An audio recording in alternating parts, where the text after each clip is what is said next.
మరి 10th inter చదివే విద్యార్థులు తొందరపాటు నిర్ణయాలు తీసుకొని ఆత్మహత్యలు చేసుకోకండి. కొంతమంది విద్యార్థులు ఫలితాలు రాకముందుకే వారింత వారే ఊహించుకొని మేము ఫెయిల్ అయ్యామని ఆత్మహత్య చేసుకుంటున్నారు. ఆత్మహత్యలు మరికొంతమంది ఆ యొక్క ఫలితాలు వెలువడాక 1-2 మార్కులతోనే మాత్రమే ఫెయిల్ అయి ఉంటాయి. దానికి మరి ఆత్మహత్యలు చేసుకోవడం, మీ ఆత్మహత్యల వల్ల, మీ క్షణికావేశం వల్ల, 1 నిమిషం మీ తొందరపాటు నిర్ణయం వల్ల మిమ్మల్ని కన్న తల్లిదండ్రులు వారు డిప్రెషన్కి లోనవుతున్న పరిస్థితులు వస్తున్నాయి. మీరు వారి యొక్క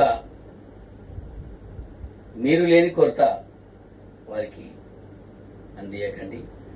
జీవితంలో ఎన్నో భాగాలున్నాయి, ఎన్నో పార్ట్స్లో ఒక్కో పార్ట్ మాత్రమే ఎడ్యుకేషన్.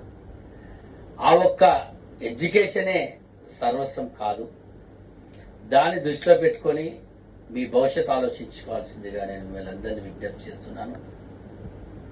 ఎందుకంటే భవిష్యత్తులో మిమ్మల్ని కన్న కళ్ళ తల్లిదండ్రులందరూ మీ మీద 1000 కళ్ళతోని ఎదురు చూస్తుంటారు.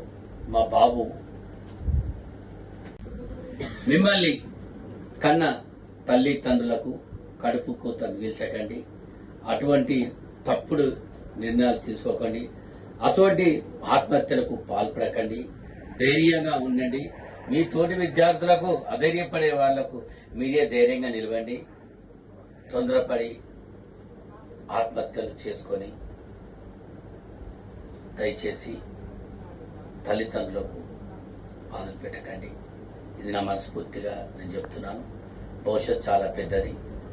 ఒక ఎడ్యుకేషనే కాదు, చాలా రంగాల్లో కూడా మనం రాణించాలి.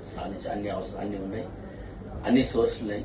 కనుక మీరు తొందరపడి ఆత్మహత్యల యొక్క ఆలోచనలు ఎవ్వరు కూడా చేయొద్దని నేను మనస్ఫూర్తిగా వీళ్ళందరినీ కోరుకుంటున్నాను.